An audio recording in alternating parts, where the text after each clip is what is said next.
नमस्कार दोस्तों, class 10th इतिहास यूरोप में राष्ट्रवाद अध्याय 1 भाग 4 भाग 3 तक हम लोग कर लिए थे पूरे टॉपिक के साथ। मेरा YouTube channel Shashi Kumar theory है। अति लघु तरीके देखेंगे दोस्तों, सभी प्रश्न अति लघु तरीके देखेंगे, एक एक प्रश्न कर कर। ठीक है, तो आप लोग कॉपी कलम ले लीजिए और कॉपी कलम लेने के बाद आप लोग इसको नोट डाउन करते चलेंगे। ठीक है, तो सवाल आता है नंबर 1 कि राष्ट्रवाद क्या है। तो राष्ट्रवाद लिख कर डाल दीजिएगा। लिखिएगा, राष्ट्रवाद एक ऐसी भावना है जो किसी विशेष भौगोलिक सांस्कृतिक या सामाजिक परिवेश में रहने वाले लोगों में एकता की वाहक बनती है, उसे क्या कहते हैं? राष्ट्रवाद कहते हैं। ठीक है, भौगोलिक सांस्कृतिक या सामाजिक परिवेश में रहने वाले लोगों में एकता की वाहक बनती है, उसे राष्ट्रवाद कहते हैं। लास्ट में आप लोग का दोस्तों क्वेश्चन के नीचे VVI आप लोग को मिलेगा जरूर। ठीक है, तो बने रहिए लास्ट तक। ठीक है, क्वेश्चन नंबर 2 आते हैं दोस्तों। लिखा है क्वेश्चन नंबर 2 कि मेजनी कौन था। तो लिखिएगा, मेजनी लिख कर डाल दीजिएगा। मेजनी साहित्यकार, गणतांत्रिक विचारों का समर्थक और योग्य सेनापति था। योग्य सेनापति था। वह 1831 में यंग इटली नामक संस्था की स्थापना की और 1834 ईस्वी में यंग यूरोप नामक संस्था का गठन की। ठीक है, 1831 में यंग इटली का, 1834 में यंग यूरोप नामक संस्था का गठन की। ठीक है दोस्तों, क्वेश्चन नंबर आते हैं दोस्तों 3 आते हैं। क्वेश्चन नंबर कितना आते हैं? 3 आते हैं। तो क्वेश्चन नंबर 3 कह रहा है क्या? जर्मनी के एकीकरण की बाधाएं क्या थी? जर्मनी के एकीकरण की बाधाएं क्या थी? तो आधुनिक युग के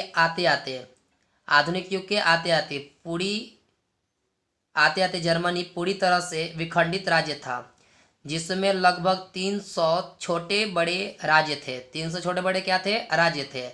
उनमें राजनीतिक, सामाजिक तथा धार्मिक विषमताएं भी मौजूद थी, जो जर्मनी के एकीकरण की बाधाएं बनी। ठीक है, उनके पास 300 छोटे बड़े राज्य थे, राजनीतिक, सामाजिक तथा धार्मिक विषमताएं भी मौजूद थी, जो जर्मनी के एकीकरण की बाधाएं बनी। ठीक है दोस्तों, सवाल नंबर 3 तक हो गया। सवाल नंबर आते हैं 4। अगला क्वेश्चन कर रहा है कि मेटरनिक युग क्या है। तो ऑस्ट्रिया के चांसलर के रूप में मेटरनिक ने 1815 ईस्वी से 1848 ईस्वी तक शासन किया।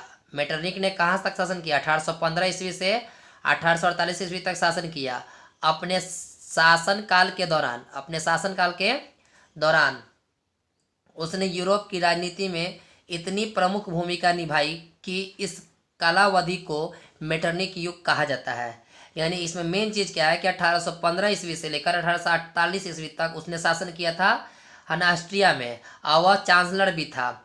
ठीक है, और राजनीति में इतनी प्रमुख भूमिका निभा ली थी कि उसे मेटरनिक युग के नाम से जाना जाता है। ठीक है दोस्तों, अब आते हैं दोस्तों लघु तरीके में। तो दोस्तों लघु तरीके का पहला नंबर क्वेश्चन, 1848 के फ्रांसीसी क्रांति के कारण क्या थे। 1848 की फ्रांसीसी क्रांति हमने बता दिए थे, बाकी तब पर भी आप लोग को लिखवा देते हैं। 1848 के फ्रांसीसी क्रांति क्या क्या लिखवाए थे आपको याद जरूर होगा। लुई फिलिप एक उदारवादी शासक था। उसने अपने विरोधियों को खुश करने के लिए मध्यम वर्गीय नीति का अवलंबन किया। विरोधियों को खुश करने के लिए क्या किया? मध्यम वर्गीय नीति का अवलंबन किया। सन 1840 में गीजो के प्रधानमंत्री नियुक्त किया, जो कैसा आदमी था? कट्टर प्रतिक्रियावादी था। वह सामाजिक एवं आर्थिक सुधारों के विरुद्ध था। वह कैसा? सामाजिक आर्थिक सुधारों का क्या था? विरोध था। लुई फिलिप के शासनकाल में भुखमरी एवं बेरोजगारी होने लगी थी। किसके काल में आने लगी थी? लुई फिलिप के शासनकाल में भुखमरी और बेरोजगारी होने लगी थी। 24 फरवरी को लुई फिलिप ने गद्दी का त्याग किया और इंग्लैंड चला गया। सब के सब इंग्लैंड, है ना, याद रखिएगा, इंग्लैंड चला गया। अब क्वेश्चन नंबर आएंगे लघु का 2 नंबर, आप लोग स्क्रीनशॉट लेते रहेंगे। देखिए दोस्तों, लघु का 2 नंबर, इटली जर्मनी के एकीकरण में ऑस्ट्रिया की भूमिका क्या थी। इटली जर्मनी के एकीकरण में ऑस्ट्रिया की भूमिका क्या थी, पहले समझ लिया जाए दोस्तों। ठीक है, इटली जर्मनी के एकीकरण में ऑस्ट्रिया सबसे बड़ी बाधा थी। ऑस्ट्रिया क्या थी? सबसे बड़ी बाधा थी, जो कि एकीकरण के पीछे मूलतः राष्ट्रवादी भावना थी। और ऑस्ट्रिया का चांसलर मेटरनिक घोर प्रतिक्रियावादी था। उसने इटली तथा जर्मनी के एकीकरण हेतु होने वाले सभी आंदोलनों अथवा प्रयासों को दबाया। यानी क्या किया था मेटरनिक? सभी आंदोलनों को क्या किया था? दबाया।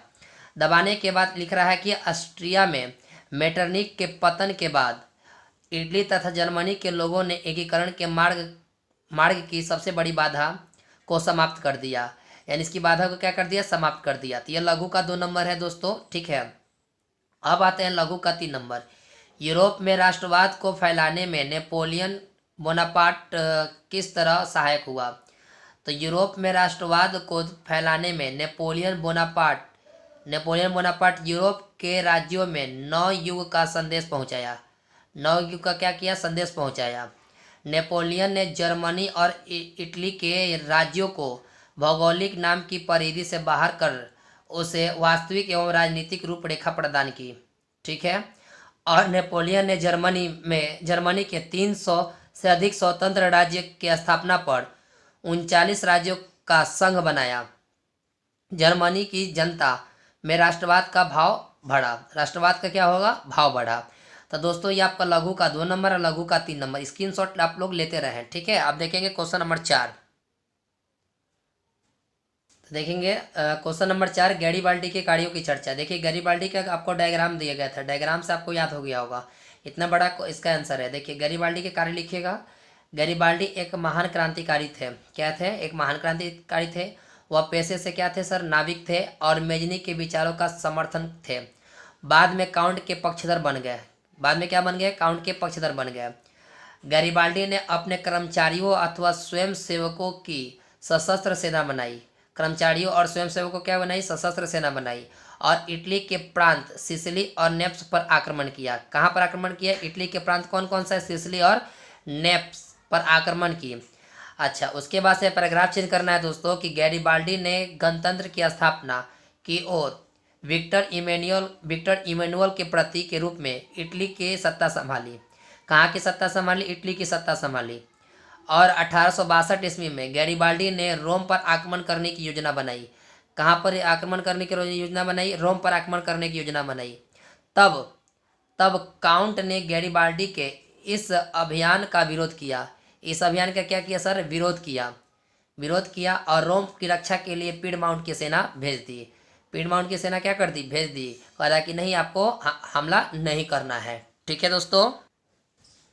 अगला देखते हैं 5 नंबर। विलियम फर्स्ट के बगैर जर्मनी का एकीकरण बिस्मार्क के लिए असंभव था, कैसे। ठीक है दोस्तों, अब देखिए बिस्मार्क प्रसा का प्रतिनिधि था। बिस्मार्क ने एक रक्त और लौ की नीति का अवलंबन किया। बिस्मार्क वाला आंसर देना है, रक्त और लौ की नीति का अवलंबन किया, ठीक है, किया। बिस्मार्क ने ऑस्ट्रिया के साथ मिलकर 1864 ईस्वी में सेल्सविक और हॉस्टिन राज्यों के मुद्दों को लेकर डेनमार्क पर आक्रमण किया। बिस्मार्क ने इटली के शासक विक्टर इमैनुअल से संधि कर ली। बिस्मार्क अपने अपमान से बचने के लिए 1866 ईस्वी में प्रसा के खिलाफ सेडोवा में युद्ध की घोषणा कर दी। ठीक है दोस्तों, यह रक्त होगा दोस्तों, क्या होगा, रक्त होगा। रक्त और लौ की नीति का अवलंबन किया। बिस्मार्क ने ऑस्ट्रिया के साथ मिलकर 1864 ईस्वी में सेल्सविक और हॉस्टिन राज्यों के मुद्दों को लेकर डेनमार्क पर आक्रमण किया। बिस्मार्क ने इटली के शासक विक्टर इमैनुअल से संधि कर ली। बिस्मार्क अपने अपमान से बचने के लिए 1866 ईस्वी में प्रसा के खिलाफ सेडोवा में युद्ध की घोषणा कर दी। ये आपका सर लघु उत्तरीय हो गया, आपका VVI मिलेगा, चिंता मत कीजिए, यह लघु उत्तरीय आप लोग का हो गया। ठीक है, अब आते हैं दोस्तों दीर्घ उत्तरीय पर। आप इसका स्क्रीनशॉट ले सकते हैं। दीर्घ उत्तरीय देखिए, तो दीर्घ उत्तरीय में सर आप लोग का है कि इटली के एकीकरण में मेजनी, काबूल और गैरीबाल्डी के योगदान को बताया। मेजनी, काबूल और गैरीबाल्डी के योगदान को बताया। तो मेजनी के बारे में लिखवाई दिए थे, काउंट के बारे में लिखवाई दिए थे, गैरीबाल्डी के बारे में लिखवाई दिए थे। तो तीनों के टॉपिक हो गए। देखिए मेजनी का टॉपिक, अकाउंट का टॉपिक, गैरीबाल्डी का टॉपिक आपको वीडियो के पार्ट 2 और 3 में आप लोग को तीनों के बारे में बता दिए थे। अब आते हैं दोस्तों अगला क्वेश्चन, जर्मनी के एकीकरण में बिस्मार्क की भूमिका का वर्णन करें। तो वही बिस्मार्क वाला लिखना है कि रक्त एवं लौ की नीति का अवलंबन किया वाला बिस्मार्क लिखकर टॉपिक वीडियो के पार्ट 3 में मिल जाएगा। ठीक है, सब प्ले लिस्ट में आप लोग को बन जाएगा दोस्तों। अगला क्वेश्चन है राष्ट्रवाद के उदय के कारण एवं प्रभाव की चर्चा करें। देखिए राष्ट्रवाद के उदय के कारण लिख डाल देने के बाद राष्ट्रवादी भावना के प्रसार का रूप हंगरी में भी नजर आता है। हंगरी पर ऑस्ट्रिया का पुनः स्वराज्य स्थापित हुआ।